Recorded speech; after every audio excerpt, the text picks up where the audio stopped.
So, isang mapagpalang umaga po sa ating lahat. Muli ako, si Ate Sebastian, and welcome to our daily devotion with Pastor Russell Ocampo. And today, our devotion takas about nagkakaproblema ba ang Diyos? So, our concept is all about peace. So, ang peace ay isang katangiang banal ng Diyos. Ibig sabihin nito, ang Diyos ay lubos na hiwalay sa anumang kaguluhan ng kaisipan, o kaguluhan ng mundo. So, siya ay palaging kalmado, hindi pa bago-bago, at ganap ang kaayusan sa kanyang mga kilos at likas na pagkatao. So, hindi ito nangangahulugang wala siyang ginagawa dahil ang Diyos ay laging kumikilos sa napakaraming bagay sa buong sanlibutan. Ngunit lahat ng ito ay naaayon sa kanyang makapangyarihang plano.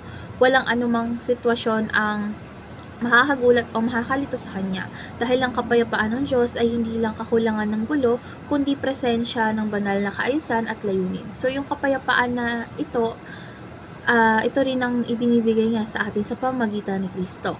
So, our Bible readings for today is all about John chapter 6 verse 24. Kaya nagtayo roon si Gideon ng altar para kay Yahweh at tinawag niya itong si Yahweh ang kapayapaan. Hanggang ngayon ay naroon pa rin ang altar na yon sa Ofra na sahop ng mga angkan ni Abiezer.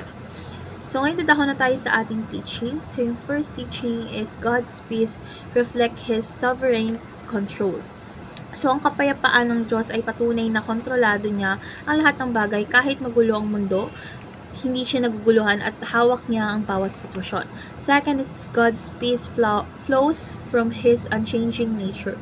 So, dahil ang Diyos ay hindi nagbabago, ang kanyang kapayapaan ay palaging matatag.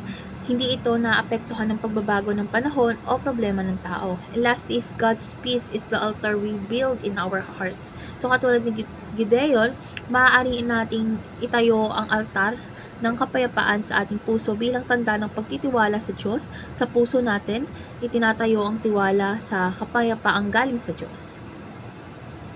And ngayon, dadako na po tayo sa ating application. So, yung first application is to receive God's peace through Christ Jesus. So, tanggapin natin ang kapayapaang mula kay Kristo sa pamamagitan ng pananampalataya dahil siya lang ang makakapagbigay ng tunay na kapayapaan sa ating mga puso.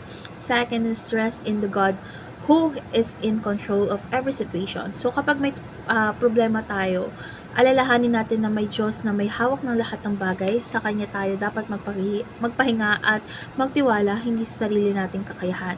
And lastly is rely on God to bring peace to your relationship. So, kung may kaguluhan sa mga pamilya natin, kaibigan, isama natin ang Diyos sa pag-aayos ng relasyon dahil siya ang tunay na nagbibigay ng pagkakasundo at kapatawaran. So, ngayon dadako na tayo sa ating last part, which is our discussion. And our discussion talks about how does knowing that God is always calm and in control help you trust Him more.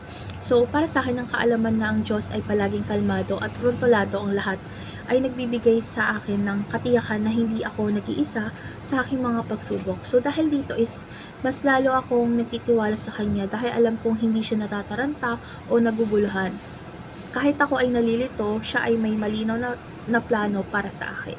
So, ngayon ilalahad ko naman po ang aking natutunan sa devotion na ito. So, sa devotion na ito po, ang natutunan ko na ang kapayapaan ng Diyos ay hindi lang basta katahimikan, kundi isang katiyakan na presensya ng kanyang kapangyarihan at pagkilos sa aking buhay.